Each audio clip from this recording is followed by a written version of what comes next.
एक लड़की की जिंदगी में सबसे बड़ा बदलाव तब आता है जब उसका रिश्ता किसी और घर से जुड़ता है। तब उस पर ना सिर्फ अपने मायके वालों को खुश करने की जिम्मेदारी होती है, पर ससुराल वालों का मान रखने का बोझ भी उसके कंधों पर आ जाता है। ऐसे में सिर्फ वो इतना चाहती है कि उसके ससुराल वाले उसे समझे और थोड़ा सा साथ दे दे। पर अफसोस, ऐसा कई लड़कियों के साथ नहीं हो पाता।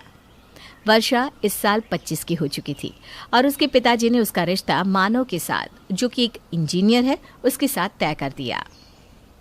अब आपकी बेटी हमारी हो गई भाई साहब। वर्षा, अब कुछ ही वक्त के बाद तुम अपने ससुराल आ जाओगी। हाँ भाभी, हम सब आपका बेसब्री से इंतजार करेंगे। हाँ हाँ, क्यों नहीं। बस कुछ ही महीनों बाद हम शादी का मुहूर्त निकलवा लेंगे। हाँ, तब तक आपकी भी बेटी के लिए जो बनाना है बना लीजिए। वैसे हम तो दहेज के सख्त खिलाफ है, लेकिन अब आप भी अपनी बेटी को खाली हाथ तो निकालेंगे नहीं, क्या भाई साहब? जी जी, सही बात है बहन जी। हाँ बहन जी, हमसे जो भी हो पाएगा हम उससे बेहतर ही करेंगे, आप चिंता मत कीजिए। अरे नहीं नहीं, चिंता किस बात की।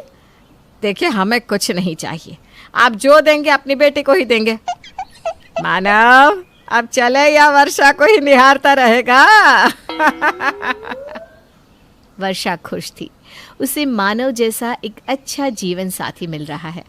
पर कहीं ना कहीं उसके मन में कुछ संकोच भी था।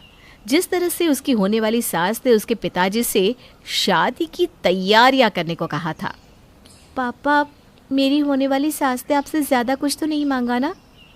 अरे नहीं नहीं बेटा, ऐसा कुछ भी नहीं है। और तू ना चिंता मत कर, तू तो बस आने वाली ज़िंदगी के सपने देख, ये सब हम देख लेंगे। पापा, फिर भी आप खुद पर ज़्यादा बोझ मत लीजिएगा। मैं हूं ना, मैं अपनी जॉब से सब कुछ कर लूँगी। अरे तू चिंता मत कर वर्षा, तेरे पापा और मैं सब संभाल लेंगे। वर्षा एक सुलझी हुई, पढ़ी लिखी और अपने पैरों पर खड़ी हुई लड़की थी। उसका रिश्ता पक्का होने के बाद मानव और वर्षा आपस में बात करने लगे थे। अच्छा वर्षा, मैं ये कह रहा था कि अब तुम जॉब क्यों नहीं छोड़ देती?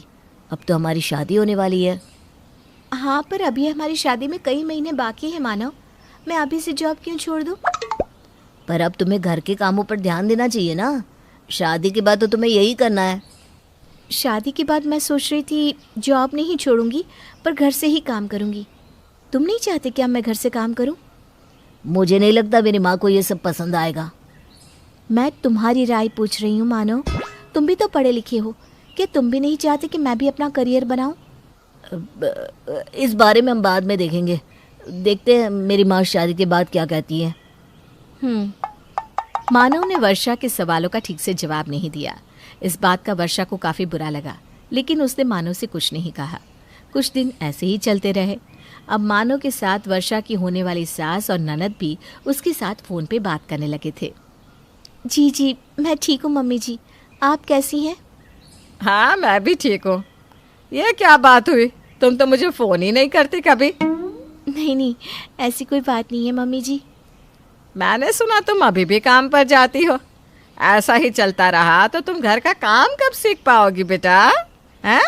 अब ये बाहर का काम और नौकरी छोड़ो और घर के काम और खाना बनाना सीख लो। जी मम्मी जी, आप चिंता मत कीजिए, मुझे काफ़ी कुछ आता है। मेरी माँ ने सब कुछ सिखाया है। अच्छा, तो ठीक है फिर। अच्छा, मैं ये कह रही थी कि तुमने शादी के लिए चीज़ें लेना तो शुरू कर दिया ना? मैं कुछ समझी नहीं मम्मी जी। अरे मेरा मतलब है गहने, कपड़े, ससुराल वालों के लिए तोहफे, यही सब। मैं ये कह रही थी कि जो भी तोहफे आप लोग हमारे लिए डालो ना, वो अच्छे महंगे वाले होने चाहिए, ठीक है? ऐसा ना हो कि हमारी इज्जत चली जाए। पर सबके लिए तोहफे लाने की क्या ज़रूरत है मम्मी जी? अरे ज़रूरत कैसे नहीं, हमारी इज्जत का सवाल है। हमारे घर की पहली शादी है। तुम एक काम करना, सबके लिए तोहफों के साथ ड्राई फ्रूट्स के डब्बे भी डाल देना। अच्छा चलो, अब मैं रखती हूँ, बाद में बात करती हूँ। वर्षा की सास अब उसे आए दिन फ़ोन करती और वहाँ वर्षा का हालचाल नहीं बल्कि यही सब बातें हुआ करती थी। वर्षा को अब ये सब अच्छा नहीं लग रहा था, लेकिन उसके माता पिता उसे हर बार चुप करवा देते, ये कहकर कि ये सब तो होता ही है। अरे बेटी, अब तुम कुछ ज़्यादा ही सोच रही हो, ये सब तो हर समाज में होता ही रहता है। हाँ, और फिर बेटी को नहीं देंगे तो किसे देंगे? तुम हमारी इकलौती बेटी हो। माँ पापा, पर मुझे ये सब नहीं पसंद। आप मुझे दे या ना दे, बात वो नहीं है, पर उन लोगों का इस तरह बार बार कुछ न कुछ मांगना मुझे सही नहीं लग रहा। वर्षा, मानव इतना अच्छा लड़का है, तुम इन सब बातों पर ध्यान मत दो, ठीक है? तुम बस अपनी शादी की तैयारियां करो, खुश रहो बेटा। आपको नहीं लगता कि हमें उन्हें इस बारे में कहना चाहिए? ये तुम कैसी बात कर रही हो वर्षा? वो तुम्हारा होने वाला ससुराल है। अगर उन्हें किसी बात का बुरा लग गया तो, कहीं वो लोग नाराज़ हो गए तो? पर माँ पापा, मैं नहीं चाहती कि आप दोनों मेरी वजह से इतना सब करें। आप ये पैसा अपने भविष्य और बुढ़ापे के लिए बचा के रखिए। अरे माँ बाप पैसा कमाते हैं किसके लिए है? ताकि वो अपने बच्चों पर खर्च कर सके। तुम बस अपनी शादी की खुशियों पर ध्यान दो, बाकी सब हम देख लेंगे। वर्षा ने अपने माता पिता को समझाने की बहुत कोशिश की, लेकिन वो दोनों इन बातों को नज़रअंदाज करने के लिए ही कहते रहे। फिर वर्षा ने सोचा कि शायद वही कुछ ज़्यादा सोच रही है, इसलिए उसने भी इस बारे में किसी से कुछ नहीं कहा। लेकिन कुछ दिन बाद उसके ननद का फ़ोन आया। हेलो भाभी, कैसी हैं आप? मैं ठीक हूँ, तुम कैसी हो? मैं भी ठीक हूँ भाभी। 2 दिन बाद मेरा जन्मदिन है, तो मैं चाहती थी कि आप भी मेरे जन्मदिन पर आए। हाँ हाँ, क्यों नहीं, पक्का आऊँगी पिंकी। वहाँ ना मेरी सहेलियाँ भी आने वाली है, तो मेरे लिए तोहफे में कुछ अच्छा सा और महंगा सा लाइएगा। मैं नहीं चाहती कि मेरी सहेलियों के सामने मेरी इज्जत कम हो जाए। पिंकी, तोहफा तो तोहफा होता है, उसमें कीमत नहीं देखी जाती। नहीं भाभी, आप मेरे लिए कोई महंगी ड्रेस, फ़ोन या कोई महंगी अंगूठी लाइएगा, जिससे मैं अपनी सहेलियों के सामने दिखा सकूं कि ये मुझे मेरी भाभी ने तोहफे में दिया है। पिंकी, ये तुम कुछ ज़्यादा ही मांग रही हो। मैं तोहफा लाऊंगी, लेकिन इतना महंगा नहीं। मुझसे जो होगा वो मैं ले आऊँगी, ठीक है? नहीं भाभी, आप मेरे लिए अगर महंगा तोहफा नहीं लाई तो आपको मेरी पार्टी में आने की भी कोई ज़रूरत नहीं है। पिंकी, मेरी बात तो सुनो। लेकिन पिंकी फ़ोन काट देती है। वर्षा को पिंकी की बात सुनकर बहुत अजीब लग रहा था। उसे समझ में नहीं आ रहा था कि उसे क्या करना चाहिए।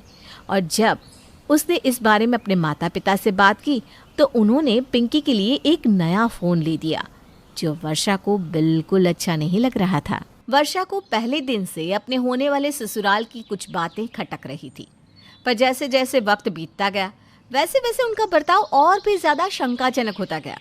और इस बार तो वर्षा की ननद पिंकी ने वर्षा से अपने जन्मदिन पर उसे महंगा मोबाइल देने को कह दिया। अरे पापा, आप कैसे कह रहे हैं कि ठीक है, और आप क्यों लाए पिंकी के लिए मोबाइल? अरे बेटा, वो तुम्हारी होने वाली ननद है, छोटी बहन जैसी है, क्या फ़र्क पड़ता है अगर मोबाइल दे दिया तो? हाँ बेटा, तुम पहली बार अपनी ननद के जन्मदिन पर अपने होने वाले ससुराल जा रही हो। ऐसे में खाली हाथ जाना अच्छा लगता है क्या? पर माँ, ये इतना महंगा मोबाइल, ये इतनी मिठाइयाँ, ये सब के लिए तोहफे, ये सब बहुत ज़्यादा है। अब मैं इस बारे में मानव से बात करूँ, शायद वो अपने घर वालों को समझा सके। नहीं नहीं वर्षा, ऐसा कुछ भी मत करना। हमने कहा ना सब ठीक है। अरे यह सब तो समाज में चलता ही रहता है, तुम चिंता मत करो। और आज अच्छे से तैयार होकर जाना अपनी ननद के जन्मदिन की पार्टी में। वर्षा चाहती थी कि वो इस बारे में मानव से बात करे, लेकिन उसके माता पिता ने उसे ऐसा करने से मना कर दिया। इसलिए वो भी इन सब बातों को नज़रअंदाज कर पार्टी में जाने के लिए तैयार हो गई। तैयार हो गई बेटा? देखिए, सारा सामान मैं कार में रखवा देती हूँ, तुम अपनी सास को दे देना, ठीक है? ठीक है माँ। और सुन, वहाँ कुछ भी उल्टा सीधा मत कह देना, ठीक है? पहली बार ससुराल में जा रही है तो सोच समझ कर सबसे बात करना। हाँ पापा, आप चिंता मत कीजिए, मैं सब संभाल लूँगी। मानव वर्षा को लेने आता है और दोनों साथ में पार्टी में जाते हैं। वर्षा के मन में तो था कि वो मानव से इस बारे में बात करे, लेकिन उसके माता पिता ने उसे ऐसा कुछ भी कहने से मना किया था, इसलिए वो चुप रही। मानव के साथ वो पार्टी में पहुंची जहाँ उनके काफ़ी सारे रिश्तेदार मौजूद थे। वर्षा, तुम जो सामान लाई हो सबसे पहले वो मम्मी को दिखा दो, ठीक है? जी ठीक है। मम्मी जी, ये सब तोहफे और पिंकी के लिए मोबाइल मम्मी पापा ने भेजा है, आप देख लीजिए। हाँ हाँ, ठीक ही लग रहा है, पर मिठाइयाँ थोड़ी सस्ती है। हमारे घर ना ऐसी मिठाइयाँ नहीं खाते। अगली बार अपनी मम्मी पापा से कहना कि ड्राई फ्रूट वाली मिठाइयाँ ही भेजे, ठीक है? और ये तोहफे भी कुछ खास नहीं है, पर अब क्या कर सकते हैं, जो है सो है। कोई बात नहीं, इस बार तो रख लेती हूँ, लेकिन अगली बार ध्यान रखना बहू। जी मम्मी जी। जाओ ये मोबाइल अपनी ननद को दे दो, वो वहाँ अपनी सहेलियों के साथ खड़ी है। वर्षा पिंकी के लिए लाया मोबाइल लेकर उसे देने जाती है। Happy birthday Pinky. Thank you भाभी। आप मेरे लिए वो तोहफा लाई है ना जो मैंने कहा था? हाँ हाँ, ये लो तुम्हारा मोबाइल।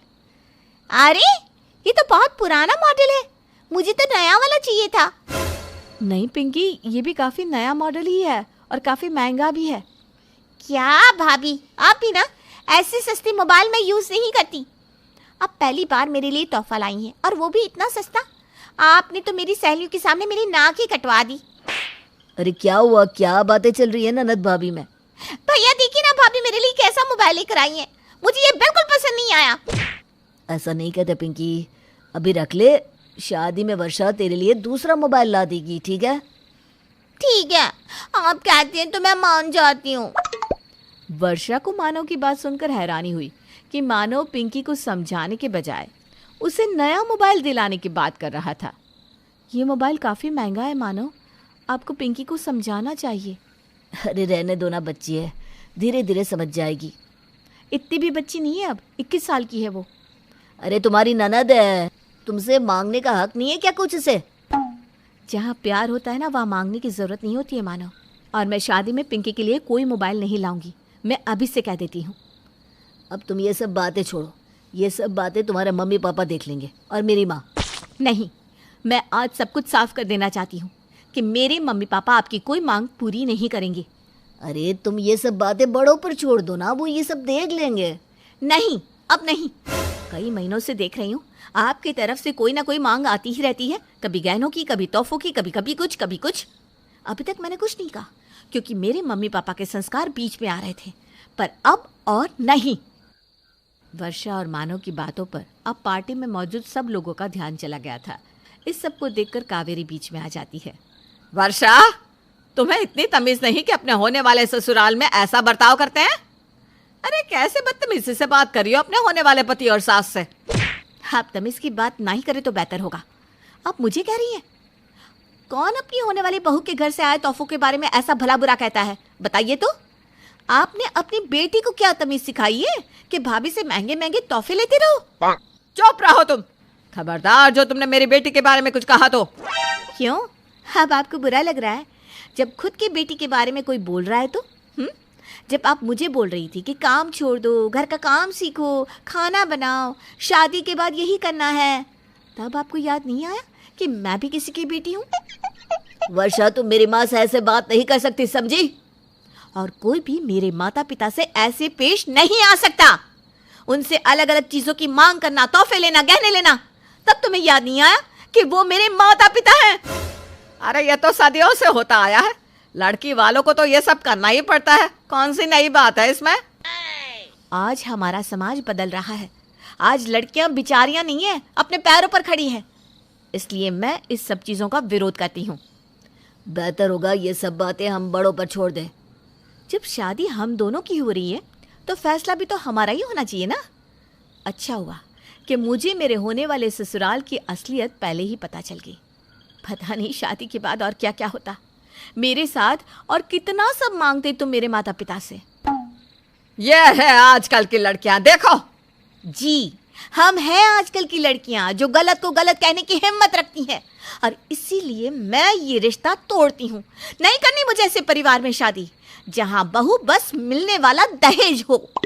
तुम्हें क्या लगता है तुम रिश्ता तोड़ दोगी तो कौन करेगा तुमसे शादी? अगर आज समाज बदल रहा है तो कोई ना कोई ऐसा परिवार भी होगा जो बहू को घर की लक्ष्मी समझता हो, ना कि सामान। और आप मेरी चिंता मत कीजिए, अपनी कीजिए। आपका असली चेहरा देखने के बाद आपके बेटे से कौन शादी करेगा, इसकी चिंता कीजिए। मैं तो अपने पैरों पर खड़ी हूँ और मुझे गर्व है कि मैंने आज सही किया है। वर्षा की बात सुनने के बाद वहाँ पार्टी में खड़े सभी लोग ताली बजाने लगते हैं। वर्षा की हिम्मत को देखकर उस पार्टी में